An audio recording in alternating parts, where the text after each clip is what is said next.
Hello students, இன்றைக்கி நம்மளோட கிளாஸில் 10th மேக்ஸில் இருக்கக்கூடிய 8வது சாப்டரான புள்ளியியலும் நிகழ்தகவும் இருக்கக்கூடிய ரொம்ப முக்கியமான 5 மார்க்ஸ் வந்து ஒன்று சொல்ல போகிறேன். அது என்னன்னு பாருங்கள். எடுத்துக்காட்டு 8.12 புக்கில் இருக்கும்.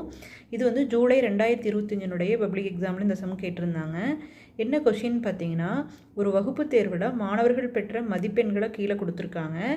அவர்களுடைய மதிப்பெண்களுக்கு திட்ட விளக்கம் காண்கன்னு கொடுத்துருக்காங்க. அதாவது 4 மார்க் எடுத்துருக்குறாங்க. அது எத்தனை பேர்னா 7 பேர். 6 மார்க் எடுத்துருக்கிறவங்க 3 பேர், 8 மார்க் எடுத்துருக்கிறவங்க 5 பேர், 10 மார்க் எடுத்துருக்கிறவங்க 9 பேர், 12 மார்க் எடுத்துருக்கிறவங்க 5 பேர்னு ஒரு அட்டவணை கொடுத்துருக்குறாங்க. இந்த மதிப்பெண்களுக்கு நம்ம திட்ட விளக்கம் கண்டுபிடிக்கணும். ஸோ இதுக்கு என்ன பண்ணணும் அப்படின்னா, இது என்ன மெத்தடில் போட போகிறோம் அப்படின்னா வந்து நம்ம ஊகச்சராசரி முறையில் போட போகிறோம். அதாவது அஷ்யூம்டு மீன் மெத்தடில் போட போகிறோம்.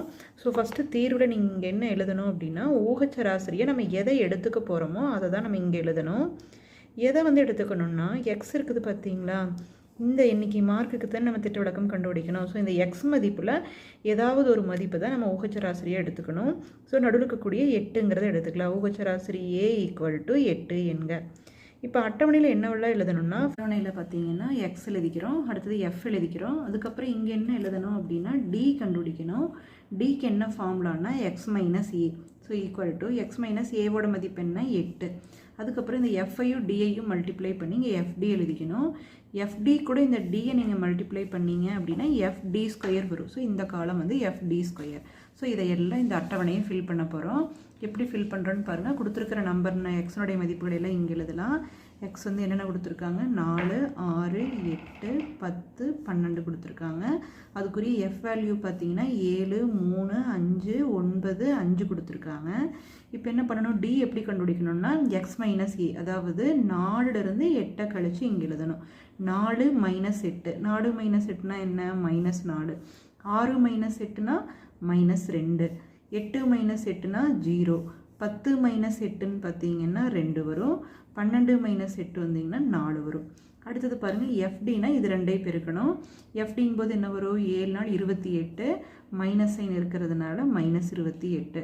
3 2 6, மைனஸ் சைன் இருக்கிறதுனால -6. 5 × 0 0. இது 2ஐ பெருக்கி இங்கே எழுதிட்டுருக்குறோம். 9 2ஐ பெருங்க, 9 2 18. இது 5 4ஐ பெருங்க, 5 20. சரிங்களா. அடுத்தது பாருங்கள், FD². FD²னா என்னென்னா, இந்த FD கூட டியை பெருக்கணும்னா D × D D² ஆயிரும்.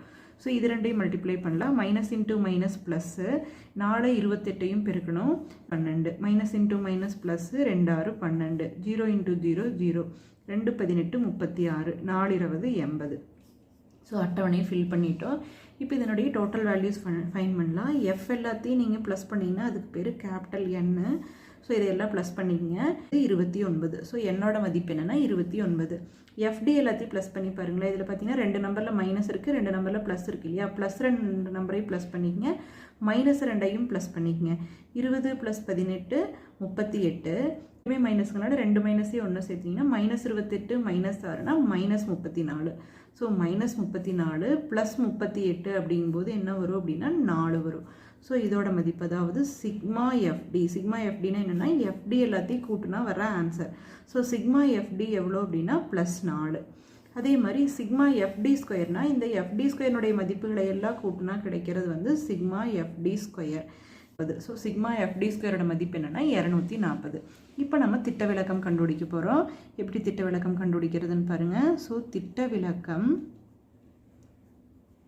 சிக்மா = ஃபார்முலா என்ன அப்படின்னா sigma FD²/n minus sigma FD/n the whole square. இதுதான் வந்து நம்மளோட திட்ட விளக்கத்துக்கான ஃபார்முலா. இதில் பிரதியிடுங்க. சிக்மா FD² மதிப்பு 240 பை கேபிட்டல் என்னோட மதிப்பு என்னென்னா 29 மைனஸ் சிக்மா FDயோட மதிப்பு என்னென்னா 4 பை என்னோட மதிப்பு என்னென்னா 29 த ஹோல் ஸ்கொயர். ஸோ இந்த 240/29 அப்படியே வச்சுட்டு இதை வந்து ஸ்கொயர் பண்ணணும். 4ஓட ஸ்கொயர் எவ்வளோனா 16. அதே மாதிரி 29ஓட ஸ்கொயர் கண்டுபிடிக்கணும். 29ஓட ஸ்கொயர் என்னென்னா 841. இப்போ பார்த்தீங்கன்னா இது 2 வந்து பின்னங்கள் இல்லையா. ஸோ பின்னங்களோட கழித்தல் எப்படி பண்ணணும் அப்படின்னா, பகுதியில் இருக்கக்கூடிய 2 நம்பருக்கும் மீசியமாக எடுத்து கீழே போட்டுக்கணும். இப்போ 29க்கு 841க்கு என்ன மீசியமானா 841ங்கிறது 29ஓட மடங்கு. ஸோ ஒரு நம்பர் இன்னொரு நம்பரோட மடங்காக இருந்ததுன்னா அதில் பெரிய நம்பர் தான் மீசியமா. இப்போ 29க்கு 841க்கு என்ன மீசியமானா 841. இப்போ இப்போ 29 எதால் பெருக்குனா 841 வருமோ அதே நம்பரால் மேலேயும் பெருக்கணும். 29 பெருக்குனா தான் 841. ஸோ மேலே இருக்கிற நம்பரை 29ஆல் பெருக்கணும். இங்கே பெருக்கியிருக்கேன் பாருங்கள். 240 29ஆல் பெருக்குனிங்கன்னா என்ன ஆன்சர்னா 6960 மைனஸ் இங்கே 841 1ஆல் பெருக்குனா தான் 841 வரும். ஸோ மேலேயும் 1ஆல் பெருக்குங்க. 16. ஸோ இப்போ என்ன பண்ணணும், ரெண்டையும் கழிக்கணும். ஸோ இது ரெண்டையும் கழிச்சிங்கன்னா என்ன வரும் அப்படின்னா 6944 வரும் பை 841. இப்போ நீங்கள் என்ன பண்ணணும், இது ரெண்டையும் வகுத்துட்டு அதுக்கு வர்க்கமூலம் எடுக்கணும். இது ரெண்டையும் வகுத்தீங்க அப்படின்னா 8.25 வருது. பாயிண்ட்டுக்கு அப்புறம் ஒரு 2 டிஜிட்ஸ் இருந்தால் போதும். இப்போ இந்த 8.25க்கு ஸ்கொயர் ரூட் எடுக்கணும். ஸோ 8.25க்கு எப்படி ஸ்கொயர் ரூட் எடுக்கணும் அப்படின்னா பாயிண்ட்டுக்கு அப்புறம் 2 டிஜிட்ஸ் இருக்கிறதுனால நம்மளுக்கு இன்னொரு 2 ஜீரோஸ் நம்மளாக போட்டுக்கலாம். பின்னாடி எவ்வளோ ஜீரோஸ் போட்டாலும் அதுக்கு வேல்யூ இல்லை. ஸோ இப்படி போட்டுட்டு இப்போ நீங்கள் 8க்குள்ளே பின்னாடி இருந்து 2 நம்பராக பேர் பண்ணிகிட்டே வரணும். அதாவது பாயிண்ட்டுக்கு அப்புறம் இருக்கக்கூடிய டிஜிட்ஸுக்கு ஃப்ரம் லெஃப்ட் டு ரைட்டு வந்து நீங்கள் பேர் பண்ணணும். ஸோ 2 5 ஒரு பேர், 0 0 ஒரு பேர். பாயிண்ட்டுக்கு முன்னாடி இருக்கக்கூடிய டிஜிட்ஸுக்கு பின்னாடி இருந்து 2 டிஜிட்ஸாக பேர் பண்ணிட்டு வரணும். ஸோ 8 ஒரு பேர். இப்போ 8க்குள்ளே வரக்கூடிய ஸ்கொயர் நம்பர் என்னென்னு பாருங்கள். 4 தான் 8க்குள்ளே வரக்கூடிய ஸ்கொயர் நம்பர். ஸோ இங்கேயும் 2 இங்கேயும் 2 போட்டுட்டு 2 2 4ன்னு எழுதிக்கலாம். இப்போ ரெண்டையும் கழிங்க. 8ல் 4 போனால் 4. அதுக்கப்புறம் ஒரு பேர் அப்படியே கீழே கொண்டு வந்துடணும். இந்த 2 நம்பரை கீழே கொண்டு வந்துடணும்னா மேலே இருக்கக்கூடிய நம்பர் இங்கே பாயிண்ட் வச்சுங்க.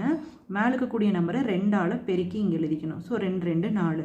இப்போ என்ன பண்ணணும்னா இங்கே நீங்கள் 1ன்னு போட்டால் இங்கேயும் 1, ஒரு 41 வரும். ஆனால் இங்கே 425 இருக்குது. ஸோ எவ்வளோ டைம் போடலாம் நீங்கள் பார்க்கணும். 2 இங்கேயும் 8 இங்கேயும் 8 போட்டுக்கலாம். 8 போட்டு பாருங்கள்.